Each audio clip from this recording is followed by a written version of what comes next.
Why, look, it's Betty Gilpin returning to the podcast, this time in a Zoom box, because we don't actually interact as live human beings anymore in Yeah, the world 2022. ended between when we last saw each other and now. Yeah, I like to think that our last podcast helped usher in the new era of Zoom Absolutely. boxes. It It's may good to not be the see you, though. worst time to be alive, but it's certainly the most embarrassing. It might be top five worst times to be Top alive. five worst times to be alive. Yeah, I mean, the but that's the a fun AirPods BuzzFeed of it all list. make Yeah, it embarrassing. It's so dumb, and like that we're all in boxers and good shirts, as I reference my hoodie. But like it's so stupid, are but you on wonderful. your Here way we out to are. mug somebody? You look like you're going to go out and just like kick someone's No, this ass. is this is to show you like you may see me all dolled up usually, but when I am is real and an author now, so I'm ready to relate and ready to also like be an apothecary and like ask for three Oh, riddles answers in order for you to see the princess on the other side. But that's then also perfect. impossibly also be the princess. Listen, I have limited time, 5 questions, and then we're out, okay? No, I get it. I get it. I get it. Luckily, apothecary was the secret word today, and we got it out of the way right at the beginning. Drink every time I say apothecary. Exactly, exactly.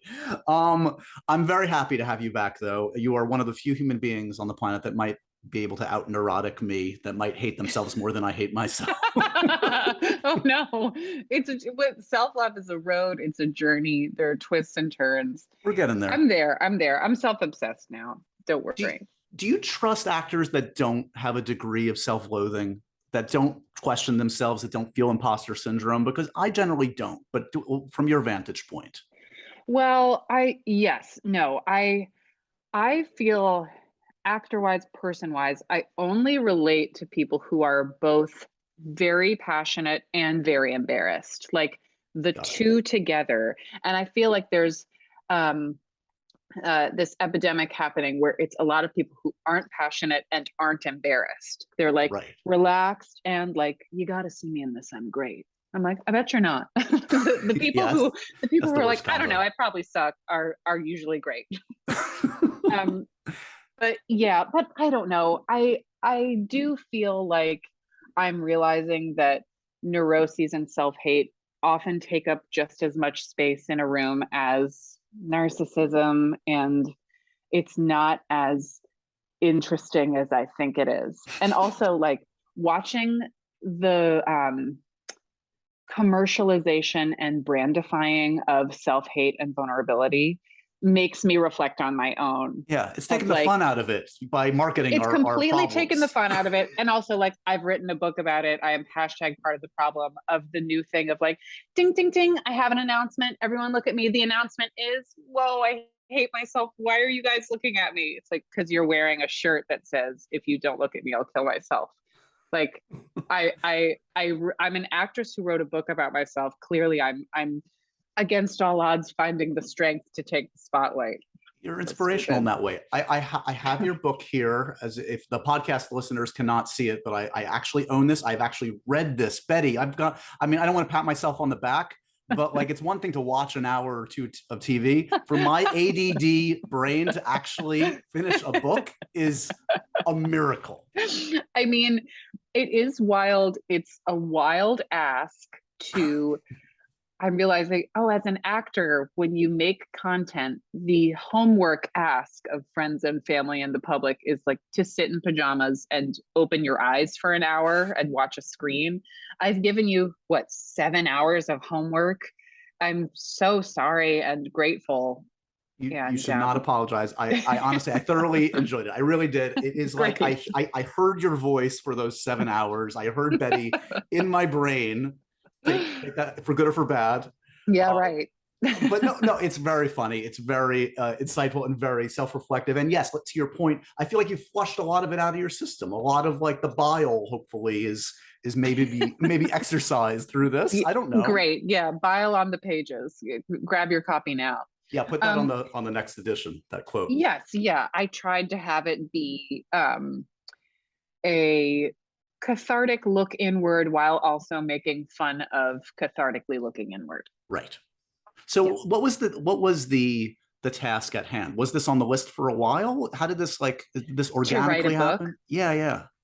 Um, Yeah, I mean, I think writing was always sort of my secret girlfriend. And, something that I write about in the book uh, is, being an actor, always, having started as a theater nerd and just being super passionate and nerdy about acting, and then working as an actor and sort of realizing, I mean, maybe people feel this way across many fields, that you sort of have your passion and childhood dream trapped inside a business that is weird and sometimes gross and embarrassing and funny and fun, but you can kind of lose track of that initial authentic 7-year-old self reason for getting into it. Yep. And I also try to write about kind of authentic self versus presented self a lot.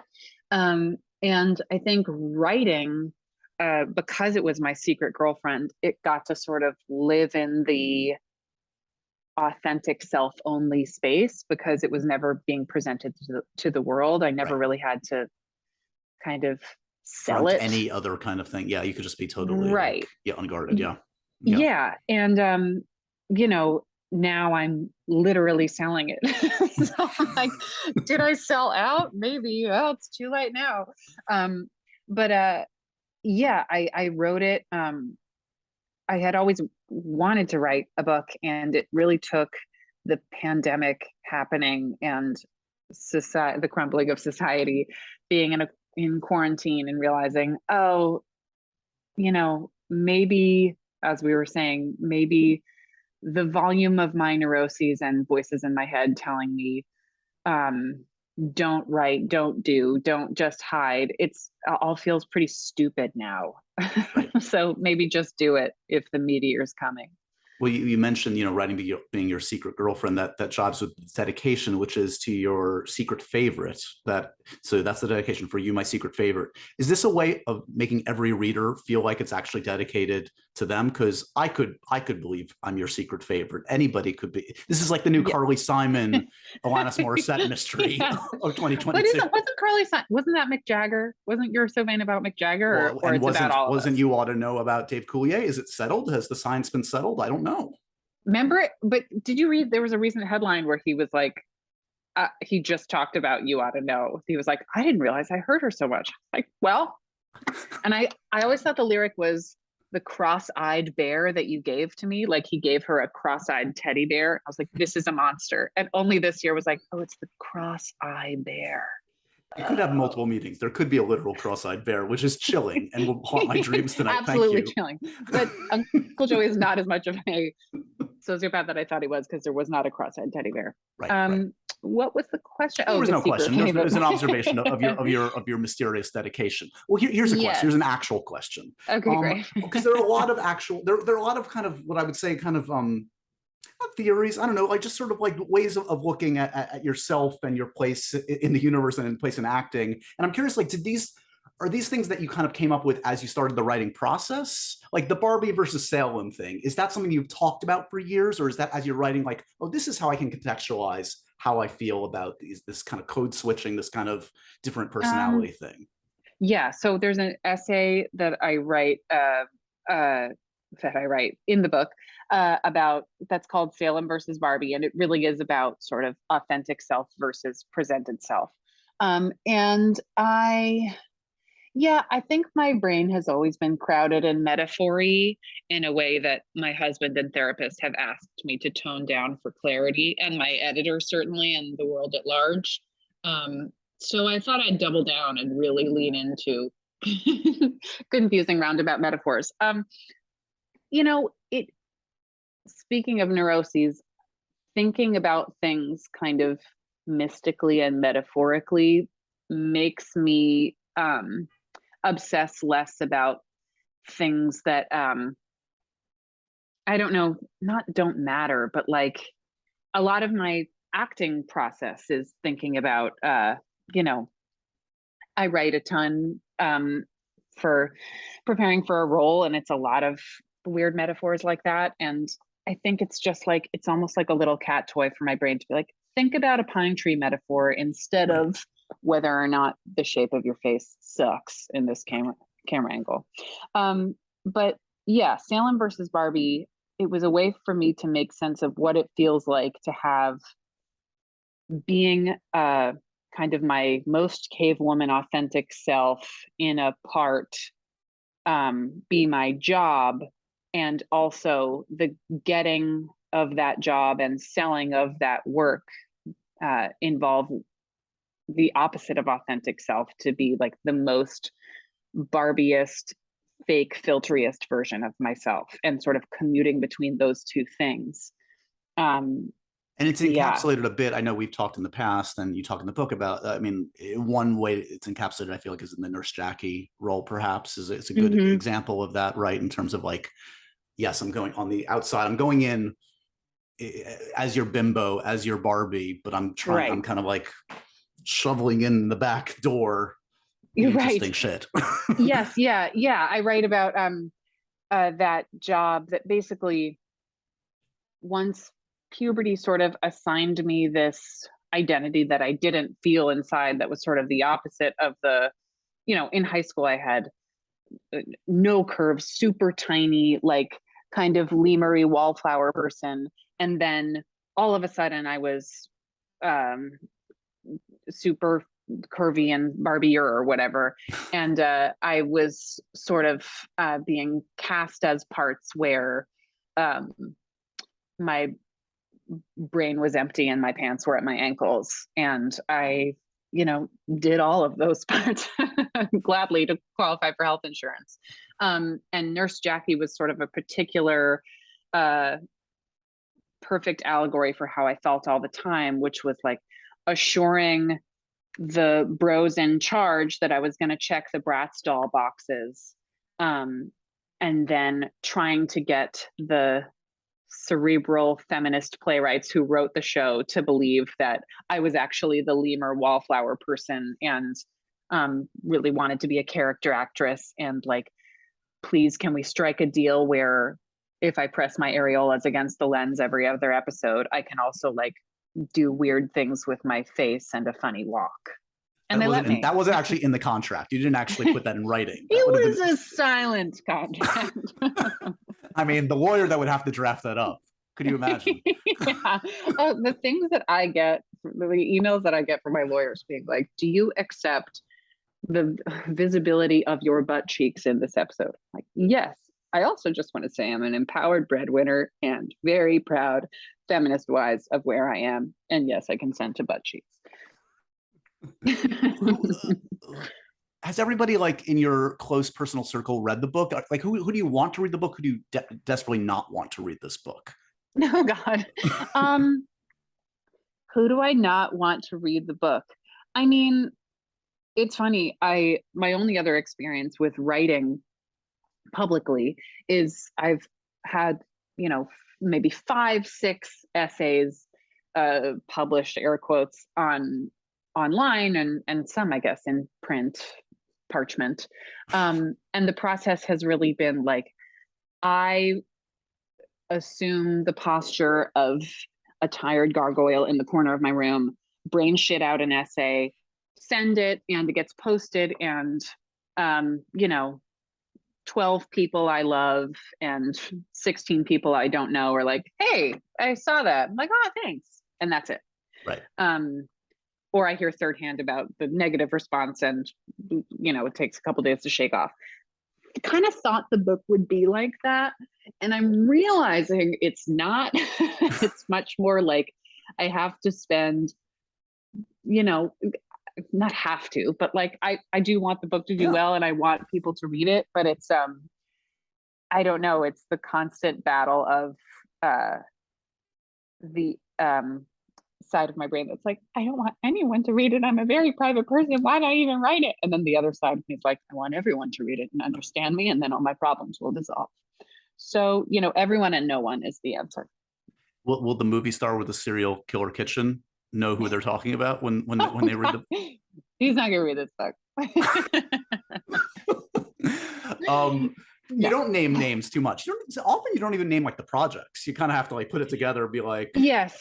what Well, you're talking about. That's a conscious decision, obviously. Like, yes. Yeah. I purposely don't name names or the projects because I think two things. I think I was super afraid that people would think that I wrote a book because I thought I was someone who had enough name recognition for people to be like, think that I would write a book that's like, when I'm on set, here are the tricks and trades of me as the person you know.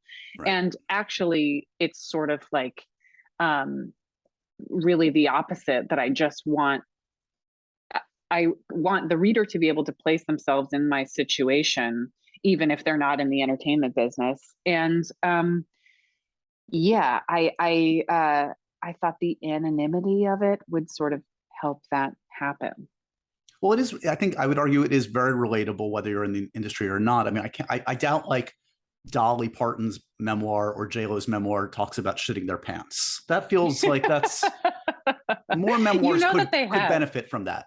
Exactly. I'm sure Dolly Parton and Jennifer Lopez have shit their pants. And let me tell you, that was probably like a $6,000 fix. And for me, it wasn't as expensive. Yeah. Yes. Thank you for bringing that up. I talk about bravely shitting my pants at work. Look, I mean, I underlined that. I earmarked that, obviously. Have you ever shit your pants at work? At work? No. Okay. No. In life, though, my brother, shout out to my brother, shat his pants viewing I believe, the Declaration of Independence or Bill of Rights. Oh, wow. Very moved by it. A real patriot. Yes, exactly. Look, I didn't say which brother, Harry or Sam. Oh, see, this is why you're subtle and this have the great anonymity. Yes. Yeah. Look, this podcast is barely halfway through. We'll see what happens by the end of it. Yeah, right. Yeah, I'll be reciting my social security number to the tune of the national anthem.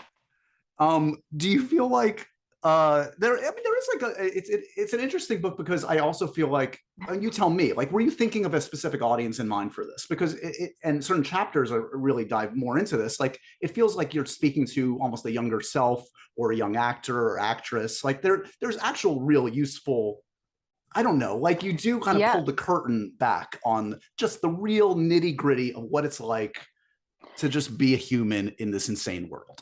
Yes. Yeah. And I think that I wanted to poke fun at this particular moment in time where, I'm 36. I've been acting professionally since like 2006. And so I think that particularly actors my age are having to sort of straddle this line of like pretending we've always been a part of the solution and everything's fixed now, and just don't watch my work from 2006 to 2015 and we're good. Like, I think that and where feminism is right now, that I think we're just so quick to try to sell the merch of a victory socially before having the victory itself, and to erase past discretions or stains on our history by just saying, okay, everything's fixed. And I think that we're sort of in this time where I talk about being an actress now feels like we're both pretending we're in 2063 while also still being in 1952. Right. And, I think being a woman right now feels like that, I also talk about, like, as we're getting, as actresses, more producer credits and as many fart jokes, so rises the smoke and mirrors demands of how we're meant to look and be, and sort of like be our most authentic self while also being the most fantasy self ever, really.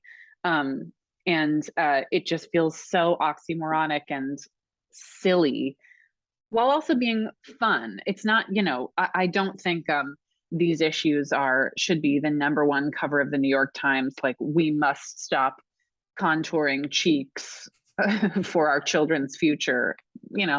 I love a contour. But but it just is funny that we're sort of doing these two things at once. I'm like, where is this going to go? Are we fixing everything, or are we making everything worse? I don't know. Okay, so like, I remember in our last chat and in reading the book, you talk about the kind of having low expectations for yourself, especially kind of like at the beginning of your career. And even a couple of years ago when we were chatting, you were joking about, like, you know, being the mom of Elle Fanning on a sitcom, you know, a sitcom in 2 years, which you're not, though still sounds like an intriguing possibility. Absolutely. So how does, like, okay, the existence of this book and the really cool places, even post Glow, which is like probably a scary moment, where your career has gone, Gaslit, the new show I think you're filming right now, how does that jibe with Betty self-doubting it's all about to come crashing down any moment? Are you less hard on yourself now on that realm? Kind of like, yeah, I'm on a bit of a ride, let me enjoy this ride. It may not be as bleak as I've made it out to be. Totally. Oh God, I hope I don't. I mean, you know, I'm definitely having to do some identity rearranging and adjusting where, like, oh, it doesn't, you know, I don't want to name names, but I see myself in other people who are still trying to do the aw shucks gee whiz me personality branding when they're like trillionaires with many awards, where you're like, oh well, it doesn't really work anymore. Right. You know, you don't get to play that card. Yeah, that's my now card. it seems false, but it can't be my card anymore, really, because you know, I remember here, like, you know, when I was not working and broke, and talking to my friends who were working and were not broke, hearing them be self-deprecating, I'd be like, shut the fuck up. Right. No one wants to hear you have it. yeah. And also, like, it just is feeling false. Yeah.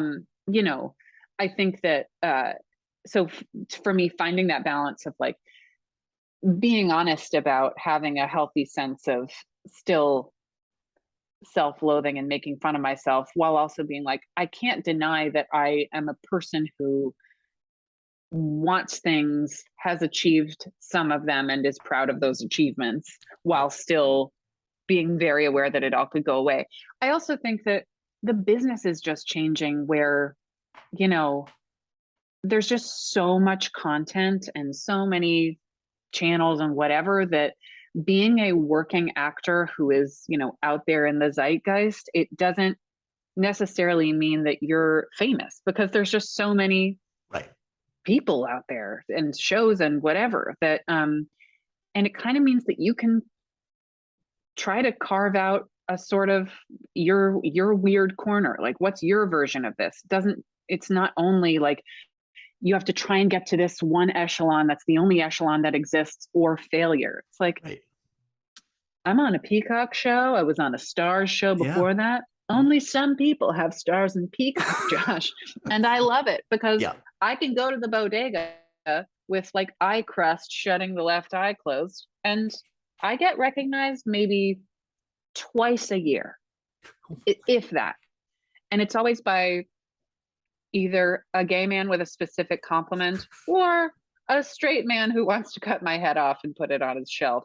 And listen, I love both of them, and I really appreciate both their words and encouragement. I want to hug one and run from the other. I fit neither of those, and I would scream out, "That's the woman that shat her pants in her book. I know that woman." Great, I appreciate that. You the beginning of pandemic. Look, let's caveat this with the pandemic was insane for everybody, and it was just a real thing. And career stuff is one thing, but with that caveat, the beginning of the pandemic was particularly interesting career-wise for you, because The Hunt was the last movie I saw in a theater for about 2 years, for instance. Insane. Which, by the way, kind of got lost, Sally, and it's honestly a legitimately great movie. I know you're collaborating with Damon again, who I positively adore. But then also, you guys were kind of like one of the first casualties TV-wise, Glow, which had already shot the first episode. You were into, I think, was it the fourth season? I think, and so I guess I don't know how to summarize that period for you, but like that must have been a little bit of a mind fuck. That kind of like from a career perspective of like, wait, this the biggest opportunity feature film wise in my career, a film that I'm very proud of, Totally. became deeply polarizing and then ignored because of the Yep. pandemic. And then Yes. the role of a lifetime was just kind of pulled away prematurely with no actual closure. Yeah. I mean, I, something I try to write about in the book is having this idea that your dream, and specifically, having this version of yourself or what you want to do buried inside all this neuroses that we're talking about, and having that thing coming out into the world, like you externalizing that buried thing, is very different than public validation. Like having you do the thing that you were scared that you'd never do, Right. is different than having the world say, I love you and you're accepted or whatever. And I And think hopefully I the former learned is a little more important. Hopefully exactly. And I think that it's so easy to get those two things yeah. confused. And the hunt for me is weirdly that exact thing that when they were casting it, I was shooting uh I was shooting Wuthering Heights in London. I'm sorry, I was shooting A Dog's Purpose 2 in Winnipeg. And not and I was sort of like just sort of resigned to like, okay, there's a thing that I want to do and a character that I want to play and the kind of actor I want to be. And the business is just never going to let me be that. Right. And I have to be realistic about it. And I'm going to be the drunk mom in A Dog's Purpose 2. And that's going to be what I'm going to do. And then The Hunt came along. I fought really hard for that part. Because I was like, oh man, this is my opportunity to do the thing. And then I really did the thing. I did what I wanted to do with that part.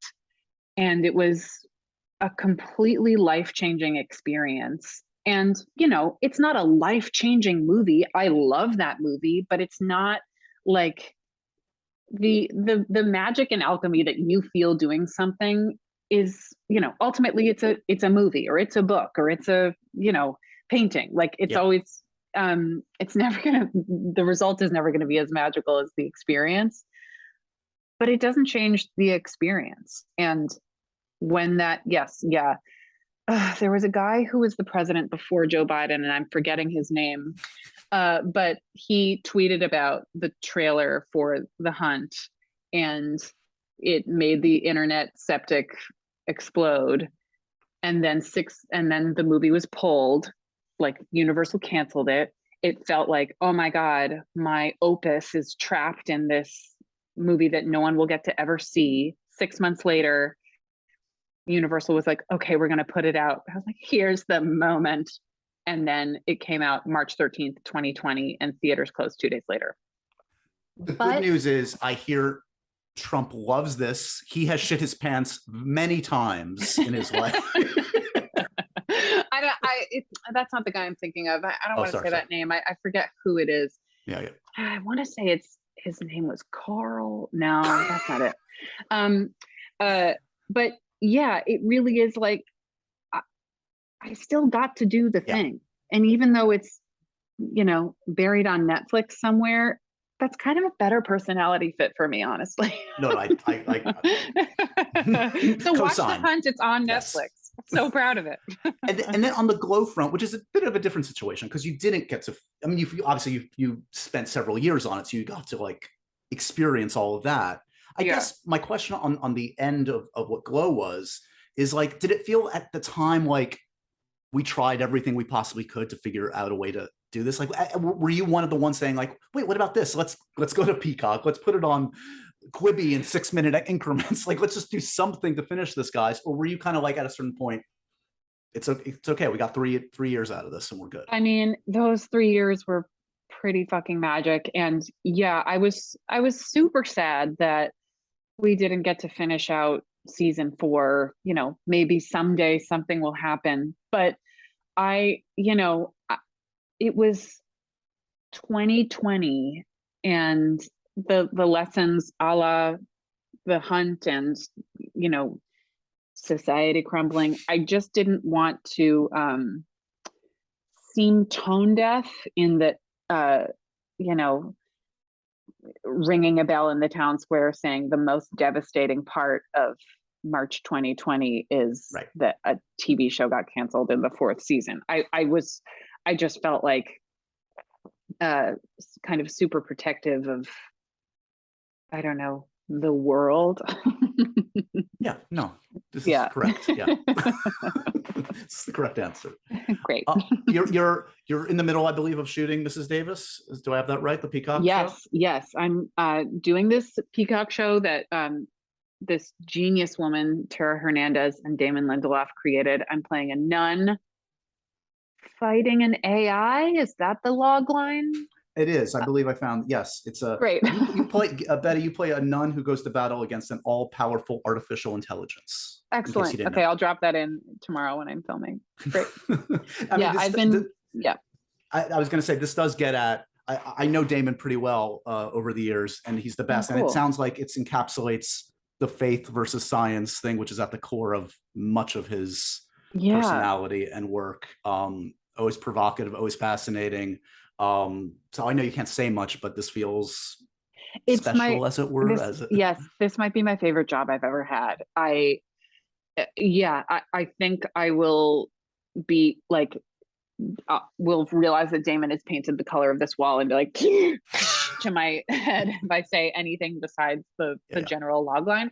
But it's going to be wild. And it's just been so far a couple months of me running around in a wool habit in 102 degrees in the desert. The costume designer is very much British, and I don't think understood what the desert feels like. But listen, it's going to be incredible. Were you the one that told Damon to tell the internet that there should be less Marvel movies, and now they're out with pitchforks after him again? Every time that poor man opens his mouth, the nerds of the internet are ready to strike him down. Oh my God. Well, I'm terrified of everything you just said. I wasn't aware of it. And my lawyers asked me to not comment at this time, only to say that Damon is a genius who's a huge Marvel fan. So yeah. I know you hated the end of Lost, so that's okay. We'll just put that out there. Josh, you're trying to tell me. Oh, sorry. I'm kidding. Okay, so we've been talking comfort movies since the global pandemic descended 2 years ago, because we all needed comfort. I've been asking every guest to choose one. You greedy lady, chose 3. So we can do the one. No. I want to mention all 3, and we can dive deeper if we want into one. Yeah, exactly. Let's see. I mean, I don't know. Do we start sequentially back in time? Where do we? How about that? Yeah. Let's go. Yeah, go ahead. Let's go Jerry Maguire. Okay, we're just going to focus up on Jerry. Great. Jerry Maguire. The runners-up were School of Rock and White Christmas, but Jerry Maguire. Wonderful. Jerry Maguire. Right. I think this might be our second Cameron Crowe pick. Someone's definitely done Almost Famous. Jerry Maguire, I'm not going to summarize it. People know what Jerry Maguire is if they listen to this podcast. But when did this hit you? Do you remember seeing this when it came out? I went to remember the Rosie O'Donnell show. I do. I went as an audience member, and we all got VHSs of Jerry Maguire under our seats. It was why the audience went ape shit. I was wearing a sunflower balloon pant and a tank top, and I lost my mind. And that's amazing. My friend Zoe Kazan and I were talking about it recently, that like it's such a masterclass in acting on the line, which means like Tom Cruise just uses the text like it's Shakespeare. And I think there's such a and maybe I used to be like, are Matthew McConaughey and Tom Cruise sad that they're not in Ocean's 11? And I feel like Jerry Maguire is the reason why Tom Cruise is actually better than Ocean's 11, because there's such a movie star thing, I feel, where you just play sleepy status, where you're just better than everyone and a little tired and always on the back foot and always like, yeah, sounds about right. And Tom Cruise, Jerry Maguire, it's like the engine is going. And the stakes are high. He's using the words. He's making 1,000 choices. And to me, it's so refreshing because I feel like often the actresses in a scene in a movie are having to do the backflips and the engine and the choices and the like, you have to sob and be gorgeous and take off your clothes and do like, and the guys are just sort of sleepy status being like, yeah, sounds about right. And Tom Cruise does 100 backflips per scene. Sometimes literally, sometimes, yes, exactly. Yeah. And it just is so refreshing to me. I love that. That is great analysis, and I've not thought about it that way. Do you relate most to? I mean, there are a lot of look. He is the engine, but you've got Rod, you've got Dorothy, you've got a great ensemble. Which character do you connect with in that film? I mean, the kid who talks about how big the human head is. Maybe. You know, I think I probably relate to. I mean, Bonnie Hunt is kind of the one. She's the Ocean's 11. She's the Danny Ocean. She's the sleepy status. She's like, I'm tired, I'm better than these people. No, I think probably Jerry, just being so embarrassingly, it's his passion is trapped in a business that doesn't value him. And that's what the book is about, Josh. Connecting it, bringing it all around. Have you ever met Mr. Tom Cruise, Betty? I have not. Has anyone? Think about that. Can you really meet? That's when I should slam my computer closed. Think about that. Boom. Would you want to be in a Mission Impossible movie? Is this your sly audition tape to hang off an airplane with Tom Cruise, to jump into a volcano with Tom Cruise? Hereditarily, I have Irish ankles, which are weak. And I think jumping off a curb, honestly, is a threat to those ankles. And I worry about them in a helicopter setting. We just talked through The Hunt. We saw you kick Hilary Swank's ass. You're okay. My ankles hurt so much. No, my body hurts from the things I've done to it. And every passing month, maybe 10 years ago I could have, but listen, I'm 67. I know I look great, but I'm 67 years old and I can't. Yeah, I'm turning down a Mission Impossible movie. I'm happy to memorize lines and go to Minsk. You get an email today saying, look, we Gal Gadot had a great run, but we need a new Wonder Woman. Betty, you're our lady. Do you accept it, 36-year-old, or do you reject it on the basis that you're going to have to face your fears and go to Comic-Con and see 6,000 of me in a room staring at you? I've been to Comic-Con. I did a women who kick ass empowerment panel in Hall H that was before the Marvel panel. So the audience was only Marvel people who didn't want to see our panel. So I've done it. And the host was like, I watched it happen in slow motion. She was like, any Liberty Bells in the audience? It was just like, like this is that an actual tumbleweed in San Diego? Of my life. Yeah. It was like I made eye contact with someone in like a dragon hat. They were like, "Oh, I'm sorry." You're like, "It's okay." No worries. I got nothing but love for the Marvel community. Look, I'm sure the next go around in our chat, we'll look back and laugh as you're playing, Captain Marvel's sister for the 4th time, international superstar. It's always a pleasure, truly, to catch up. You're the best. This book is really great. I really dug it, honestly. Thank you, All Josh. the Women in My Brain and Other Concerns. You get bonus material. Other Concerns as well are in there. So many concerns. Concerning. Good luck with the shoot. Give my best to Damon. And yes, hopefully I will see you outside of a Zoom box one of these days. Awesome. Thanks, Josh. Thank you. All right. Have a good one.